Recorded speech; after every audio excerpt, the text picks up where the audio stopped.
and get started. So thank you, Gianna, for like teeing that up so perfectly. I feel like this is going to be a perfect transition into what I'm talking about today. Hello, everyone. I am Mariana Padilla. I am now the community evangelist at Harmonic. On your program, it probably says that I am the CEO of Hackerverse. I was the CEO of Hackerverse. I'm in founder recovery mode, rewiring my brain from 3.5 years of trauma.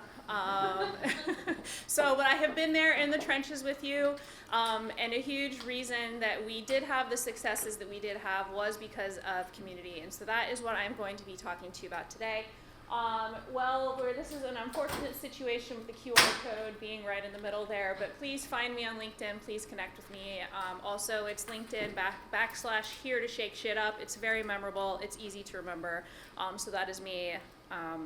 All right, let's go ahead and move on to the next slide, maybe. Oh, there we go.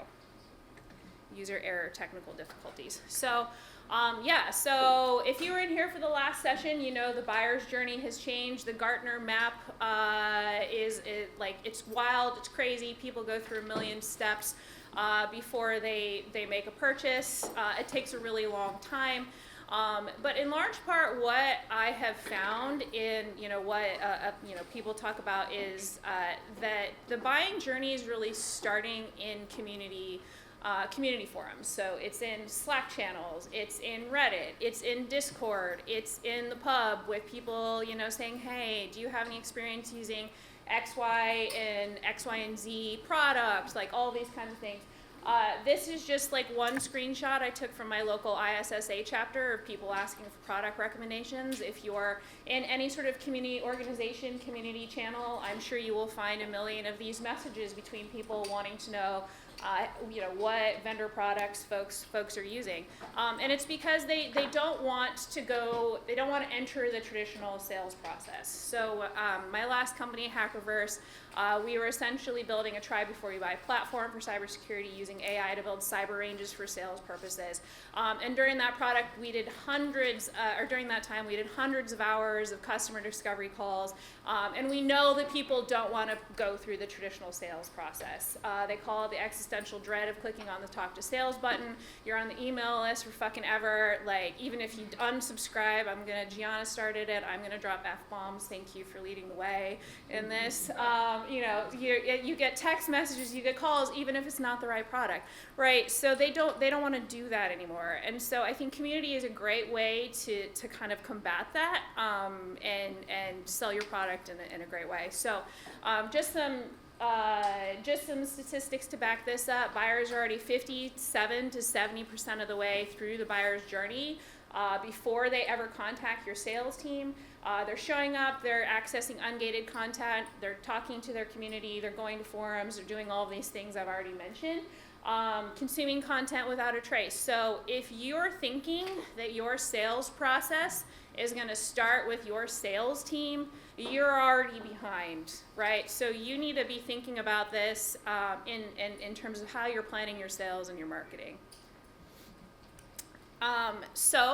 Obviously my title is Community Evangelist, which is a great title. It's very fun and funky, and I'm very excited about this. Internally, actually, it's Field Marketing Director, so I'll be talking about events as well, but I really do believe that this is the way.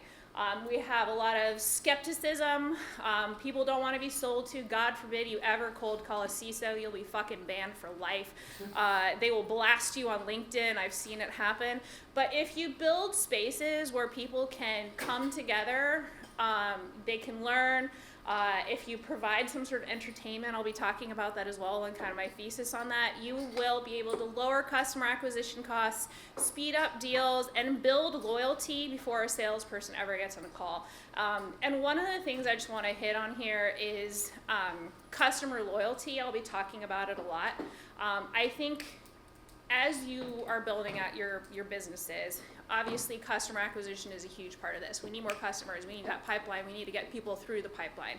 But a lot of time founders don't think about customer acquisition, and churn just becomes something that gets built into your model, and I don't believe in that. I believe that if you're doing this right from the very beginning, if you're nurturing those customers, you're treating them right, they're not going to churn. And if you're, fostering that next generation of CISOs or buyers or whatever, you're going to have customers for for much longer than the average lifetime of, potentially other companies. So this is my whole motto, kind of like as a human being, but also, as a cyber marketer, which is to give first. So what do I mean by that? Like, you need to be creating spaces for people to come together. So give first, sell later, love a good gift, as you can see here. Creating environments where your team and users can help each other. So what does that look like? This can be hosting office hours, webinars. You can have a Discord, you can have a Slack where potential customers or folks can come together and do AMAs. There's all sorts of different opportunities to bring people together. And if you're a scrappy startup founder, this can be totally free as well, right? So, I mean, maybe you're paying for Slack. You can definitely do Discord for free. There's challenges, obviously, with security protocols around Discord. But I think it's bringing people together and creating these authentic spaces where folks can come and know they're not going to be sold to. I work for Harmonic Security now. We're an AI security company, as is the rest of the world. If you want to ask me in the hallway about why our AI security is different than everyone else's, I will be happy to talk to you about that, including our MCP gateway.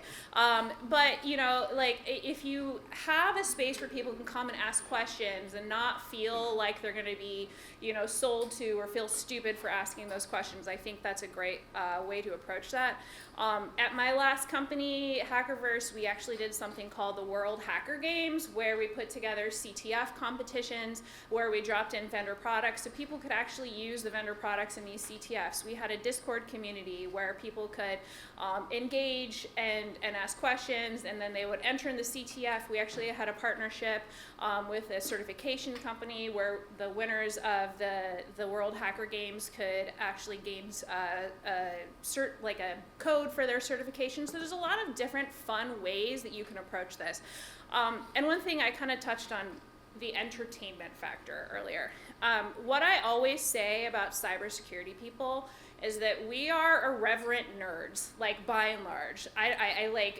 By and large, we love challenges, we love to be nerdy, we love all these things. So why does our marketing, why do our events, why does what we're putting out into the world, why is it so freaking boring? So if you can find a way to build engaging, fun spaces that people want to keep coming back to, they know they're not going to be sold to, this is the first step here. So give first, sell later. So lots of fun ideas you could run with here. The next thing, activating power users. So this is really important. So you need to be paying attention to who's showing up in these communities. So I leverage my personal brand really well at Hackerverse. If you want to talk to me about that, that's a side conversation. I could talk about how I did that on LinkedIn. Gianna gave some excellent tips there. But LinkedIn, wherever you're showing up, if it's LinkedIn, if it's Discord, if it's Slack, who is showing up consistently? It's really helpful to get to know those people. So what I would always offer to do was to have virtual coffee with a lot of these people. We actually ended up getting some angel investors from people who are just engaging with our LinkedIn content. We ran a WeFunder campaign. We had several people engage in WeFunder because they had really liked our content. They had shown up and engaged in our CTF. So people who like your content and like what you're doing and putting out online could actually invest in your company. So you never know where these folks are going to come from. So activating your power users. So pay attention to who is showing up and engaging with your LinkedIn content. Do you have a database you can put together? It doesn't need to be anything crazy. It can just even be a Google Doc. Okay, this person consistently engages with our LinkedIn content every single time I post. Who is showing up in your Discord? Can you bring them in and make them part of the product planning process? Can they give you product feedback as you're going along? I think the thing to remember here is that when people are engaged and feel ownership in what you're building, they're going to be along for the ride. It's all about that ownership piece of things. Oh, you're a power user? You could be the only power user, but they don't know that. Oh, I'm a power user. Hell yeah, I'm going to blast this on LinkedIn. I'm a power user of Harmonic Security and they love me, and you give them that ownership. That's the key there. And it doesn't need to, again, this can be a low-cost thing. So one of the things that we also did we gave away challenge coins for CTF participants. Again, hitting on the nerd factor. If you can like reward people like low cost things that they can brag about, that's like a cool thing to do. This is a link which I'm not going to click on, but if you look for this concept on Google, and then Andreessen did kind of a spin on it, but it's called 1,000 True Fans. And then Andreessen did a spin on it called 100 True Fans. It can be overwhelming to think about building a community. You're like, shit, we need like 50,000 people. You do not need 50,000 people. Cool, if you can get 50,000 people, that's amazing. But you only need a small number of early power users, early adopters, to help elevate you to where you need to be. So the whole theory, and this was actually built, the whole theory is for like content creators on Instagram or whatever, that if you have 1,000 early rabid fans who share everything you do and give you money, that they will be the folks that kind of help elevate you to the next tier. So what I'm trying to communicate here is that you don't need a shit ton of people to help you get to the next level. But if you build that early fan base, you keep them engaged, you have ongoing events, you have touch points with them consistently, they feel in touch with what you're doing, and ownership and partial ownership in the product, that those are going to be your ride or die that help you get to the next level. So it's a longer blog post, but I think it's worth a read. Again, it's more for written for like Instagram creators or whatever, but I do think it's very helpful, and so just give it a read if you have the chance. The other thing here. Oh, founders. I'm a founder. We get in this like niche, and we're like, I'm building the best thing ever to solve this problem that I personally experienced, right? But sometimes that problem is not big enough to have like a market for. So what I'm trying to say here is like these people can help give you early product validation. Actually, we're not seeing this to be a problem in our company. Actually, we've already figured this out. So that's one thing is, you can leverage those power users, leverage those people who are in your universe to say, is this a problem you're actually experiencing? Customer discovery. This is not the topic of this conversation, but what I want to say here is do your customer discovery. Continue to do your customer discovery. Even if you're a Series C company, you can continue to do customer discovery, because supposedly, theoretically, you should be launching new products, new product lines, right? And you want to make sure that whatever you're launching is going to hit. So the more you're in touch with your community, your power users, those people, the better your product is going to be aligned with their needs, and the more successful it's going to be when it enters the market. So at Harmonic, we're building out our Slack community. We are pulling from people who are already engaged, and we're giving them the opportunity to be early users of new technology that we're going to be releasing. This also means that I have like very strong relationships with both product and sales teams, and I'll be talking about why that's important in the next couple slides. But leveraging those people to not only go out and sing your praises without you having to ask them to, but also to help get feedback on your product that you're launching is really, really critical, right? You don't want to be so in the weeds building something that no one's going to frickin' use. That's like worst case scenario. Oh, the other thing too here that I wanted to talk about, before I move on to the next slide here, is that when you have those folks who are giving you product feedback, a lot of times these people are going to be the ones who are shouting your praises on LinkedIn. Just screenshot it. Like, save that feedback that you're getting from out in the wild. You can put it on your website. All of those kinds of things. The more people are singing your praises authentically, the more that people are going to like. What am I trying to say? The more that people are singing your praises without like it being something that the company creates, like a case study or a white paper, I think people are more likely to say, oh, that's really authentic. This is a developer I knew at X, Y, and Z company, and they're saying that this product is amazing. This community, peer recommendations matter so much more than any other industry I have ever worked in. So if you can tap into that and create rabid, loyal fans who are out there talking about you, that's really important. That's what I wanted to say on this one too. So metrics, if you don't measure it, it doesn't matter, whatever the expression is. So even though community can seem like something that's not measurable, it's a feeling, it's something you're creating, I actually do have some metrics that I do track and that are important. for the work that I'm doing. So one thing could be activation rate. How often are people coming back and participating in the community? How often are people posting online about what you're doing? How often are they participating in, these product feedback sessions?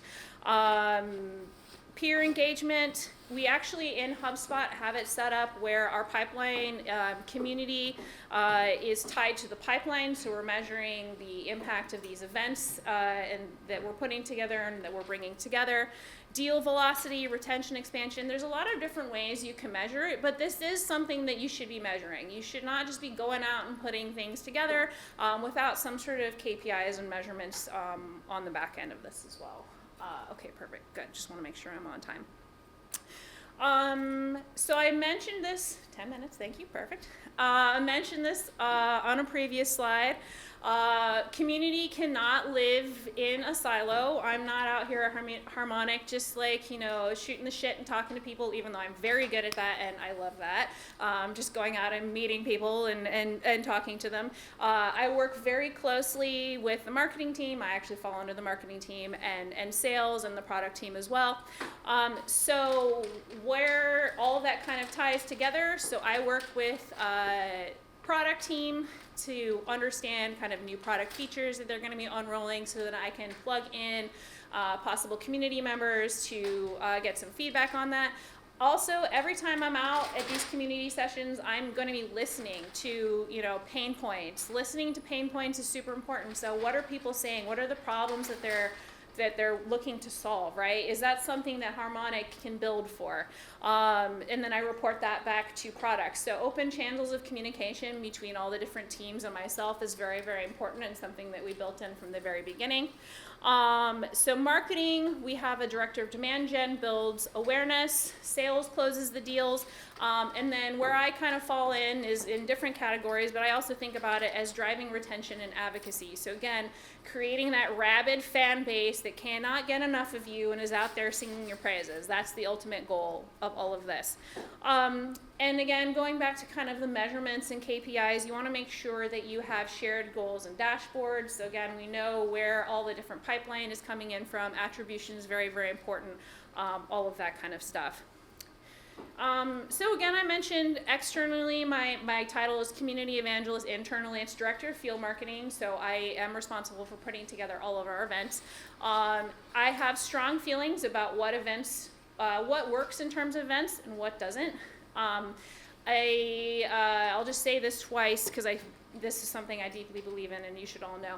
A badge scan does not equal an MQL, people, and I'll say it again. A badge scan does not equal an MQL. So someone's out here doing badge scans. We have 1,500 badge scans. Okay, cool. What does that mean? Does someone just want your pair of socks? Like, that means absolutely nothing, right? So you really want to make sure that your field marketing are events where people turns community into real world connection.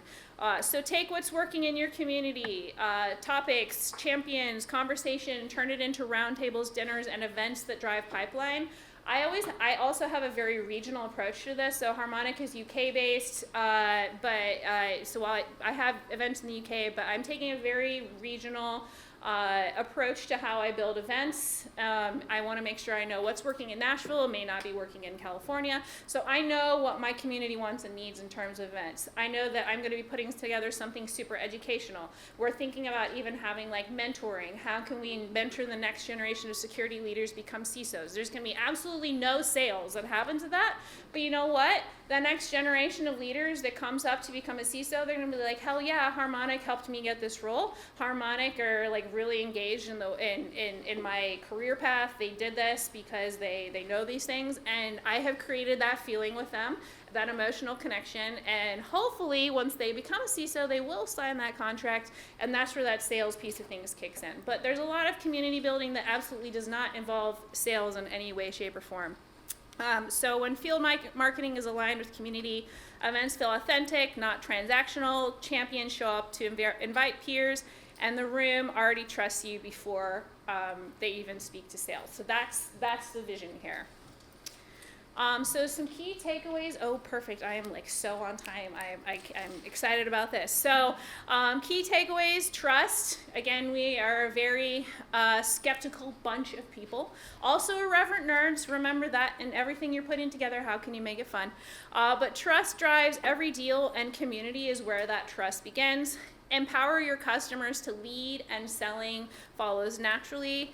And you don't, in these early stages, you don't need massive scale. Again, you don't need some of these programs like Gianna was talking about in the last session. You need connection, and a few true champions can change everything. So with that, I will open it up for Q&A. I would love to hear from you.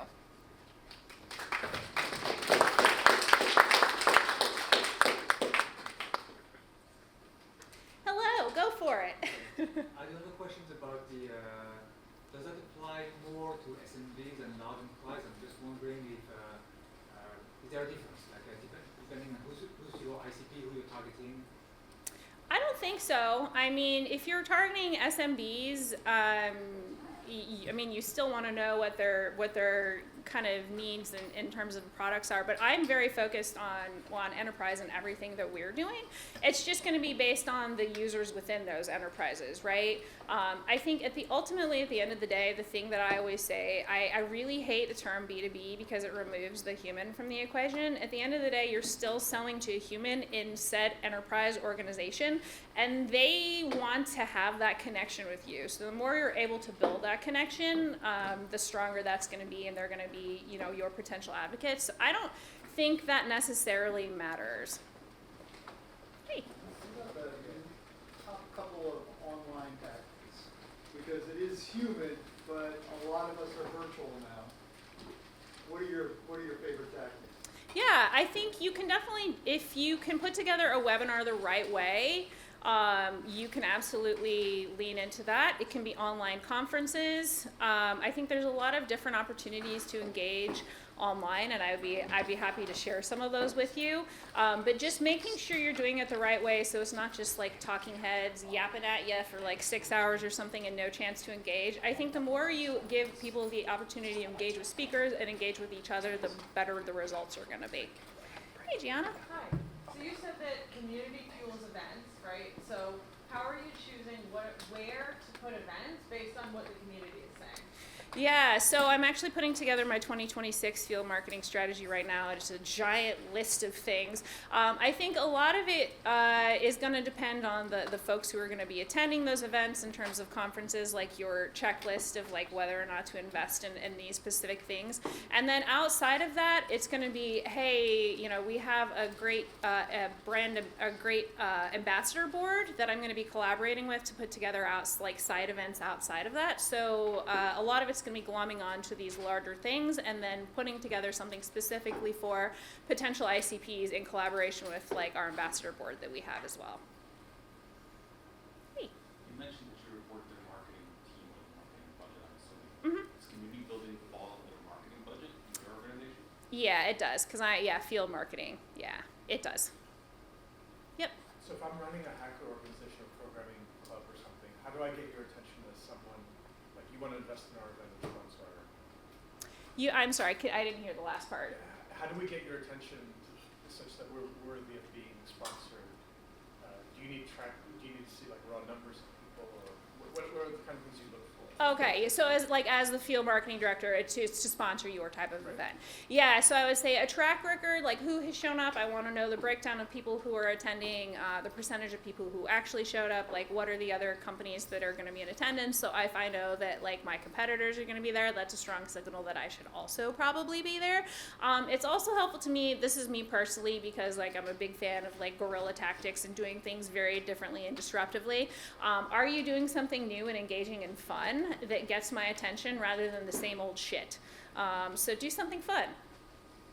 I challenge you to do something fun. Last question. You mentioned like the taking ownership and like being a power user, and there's a really funny satirical video on Instagram. This one guy's making where he's like a viewer of a famous streamer, and he's like commenting like, and the streamer's like, he's part of a community giving the streamer the money to buy his $1 million house, and he's like, yeah, it feels like he's part of it living in his shack. So how do you give ownership without giving equity, or what is it that I would think, I want my friends who are part of my early startup, I'll make them take ownership, but I feel like none of them are as hardworking as I am. So how do you give ownership where they actually feel like motivated, or you just gotta find those people? Yeah, I think you do have to find them. You do have to seek them out by paying attention to who's engaging, and that's where I think low-cost things like challenge coins, CTF certifications, like if you can keep them engaged and give them some sort of like ownership on the product, like if you can say, hey, like I gave product feedback on this, and like this helped shape the direction of this product. I think that that's a great way to do it. So it's like psychological ownership, not real like skin in the game. No, it's not. Unless you want that, then you can do that. But no, we haven't given anyone like equity for like participating on LinkedIn Does or it something give like more that. motivation to give them, like, does it, like a challenge coin versus another, and are you gauging how much it impacts their willingness to give more, You could have like a program with different layers of like, I want to say rewards, but like rewards for participating and like that's definitely something you could set up. I haven't seen that done, but I'd be interested to chat about that I for like sure. the idea of ownership. Cool. Thanks. Thank you. I think we're up on time. Thank you. Appreciate it.